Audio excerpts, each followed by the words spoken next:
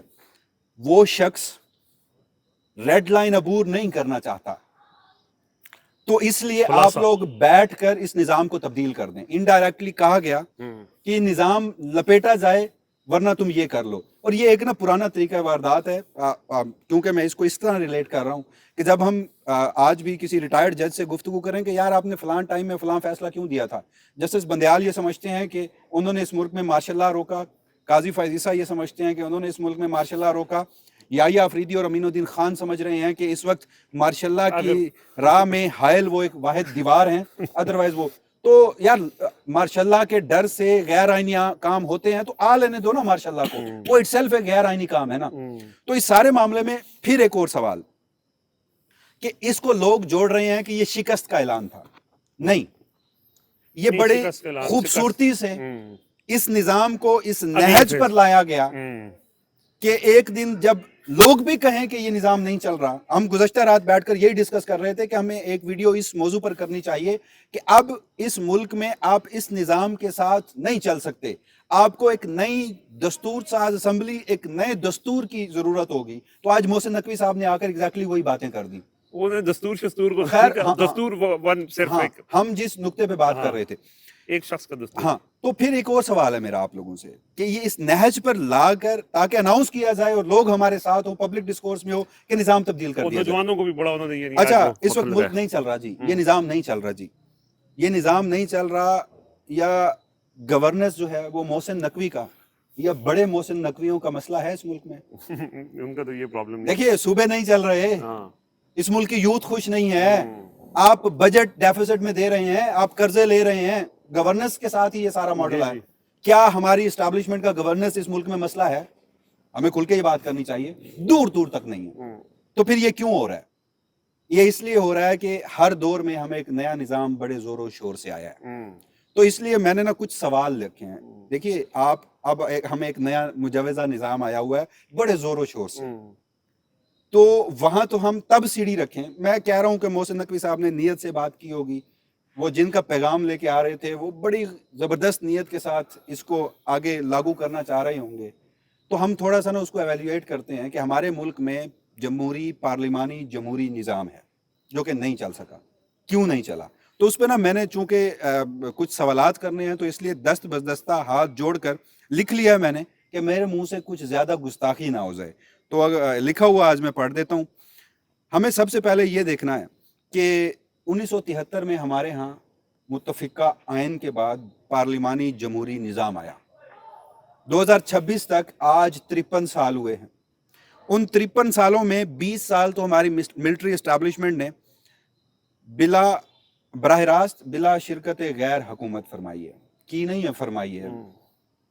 باقی بچ جاتے ہیں 33 سال. ان 33 سالوں میں ہم نے 11 وزراء اعظم تبدیل کیے ہیں. ہم نے کسی ایک سویلین حکومت کو آزادانہ طور پر 5 سال کام نہیں کرنے دیا. یہ جمہوری پارلیمانی جمہوری نظام ہے جو ناکام ہوا ہے. اب ہوگا نا. اچھا, ہم نے ایک وزیر اعظم کو تو تختہ دار پر لٹکا دیا, باقی جو بھی یا تو اپنے منصب پہ بیٹھا تھا یہ منصب سے ہٹا, ہم نے جیلوں میں ڈال دیا, غدار ڈکلیئر کر دیا, ہم نے اسے کرپٹ ڈکلیئر کر دیا, ہم نے پتہ نہیں اس کے خلاف کیا کیا کیا. اسی پارلیمانی جمہوری نظام میں ہوا. پھر اسی لیے چند سوالات ہیں. ہمیں یہ ایویلویٹ کرنا چاہیے کہ یہ پارلیمانی جمہوری نظام ناکام کیوں ہوا اور یہ کامیاب کیسے ہوتا. حضور, اس ملک کو اپنی سیاسی تجربہ گاہ کس نے بنایا؟ ہر الیکشن میں عوامی مینڈیٹ پر شب خون کس نے مارا؟ ہر حکومت میں اپنے من پسند محسن نقوی بھرتی کس نے کرائے؟ ہر حکومت میں. ہر دور میں عدالتوں سے اپنی سیاسی مفاد کے لیے فیصلے کس نے لیے؟ جس پارلیمانی جمہوری نظام کی بنیاد تھا trichotomy of power, separation of power, اختیارات کی تقسیم کا اصول, اس کو پامال کس نے کیا؟ ہر دور میں عوام کے بنیادی حقوق معطل کس نے کیے؟ ہم ذرا یہ ایویلویٹ کریں کس نے کیا. میں اس معاملے میں, آپ مجھے اس میں کہیں کہ میں جانبدار ہوں, میں اس معاملے میں سیاستدانوں کو بالکل قصوروار نہیں ٹھہراتا. بالکل. وجہ اس کی یہ ہے کہ یہاں ہر سیاستدان کو اپنی بقا کی جنگ لڑنی ہے. بھٹو تختہ دار پہ چڑھا, ایک شخص آیا, اس نے کہا کہ مجھے اسلامی انقلاب چڑھا ہے, وہ اس ملک میں مسلط ہوا, اس نے اس ملک میں کلاشنکوف کلچر اور اس کی پالیسیاں آج تک ہم بھگت رہے ہیں. اس کے بعد 1988 میں اللہ اللہ کر کے جمہوریت آئی, اور 1988 سے 1999 تک ہم نے 4 وزیر اعظم ہی تبدیل کر دیے. اب جو وزیر اعظم کے منصب پر بیٹھتا تھا اسے اپنی بقا کی جنگ لڑنی تھی نا, ورنہ میں فارغ ہوں. ہاں, اسے گورن کرنا تھا نا, ریڈ لائن کے میسجز, اسے گورن کرنا تھا یا بقا کی جنگ لڑنی تھی. آپ لوگ کہیں کہ سیاستدان اس میں مکمل سہولت کار تھے, میں اس میں سیاستدانوں کو بری عظیمہ کہوں گا. اور پھر اس میں آج بھی یہ کہتا ہوں کہ جب تک ہم اس بات کو ایویلویٹ نہیں کریں گے کہ یہ نظام ناکام کیوں ہوا, کس نے کیا, ہمارا جو بھی مجوزہ اگلا آئین ہوگا تو آج سے آپ اسے کل سے لاگو کر دیں, اگلے 40 سال بعد اس دور کا محسن نقوی کہہ رہا ہوگا کہ ہمیں اب یہ نظام بدلنا ہے کیونکہ یہ نظام نہیں چل سکتا. صحیح بات. اور پھر ایک تجربہ, آپ نے بے شمار تجربات کیے اس ملک کے ساتھ, ایک تجربہ کر لیں.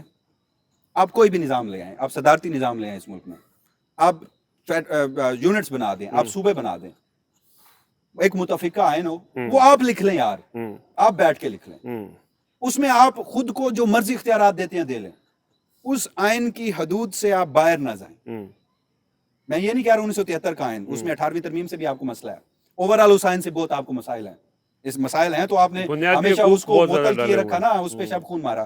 آپ خود ایک نیا آئین لکھ لیں بیٹھ کے, اور اس کو ہمیں بتا دیں کہ آج سے یہ ملک اس آئین میں چلے گا. وہ سر اسی پہ عمل کر لینا. آپ نے 26ویں ترمیم کی, وہ میرے لیے جوڈیشری کا ایک پی سی او تھا. آپ نے 27ویں آئینی ترمیم کی, میں اس بار 100 آپ کو نکات بتا سکتا ہوں کہ آپ 26ویں اور 27ویں آئینی ترمیم پر بھی عمل نہیں کر رہے. تو اسی لیے ایک آخری 10 بدسا گزارش ہے کہ جو بھی نظام لائیں اس میں جو آئین ہے یا جو آپ کی آئینی حدود ہیں آپ اسی میں رہ کر ایک تجربہ کر لیں تو آپ کو یہ ملک چلتا ہوا نظر آئے گا. انصاف قائم کر لیں، بس سمپل سی بات ہے. بہرحال بڑی تفصیل سے ڈسکشن ہوئی ہے جی، اور اپنا فیڈ بیک آپ لوگ ضرور دیں. ہمیں اجازت دیجیے، اللہ حافظ.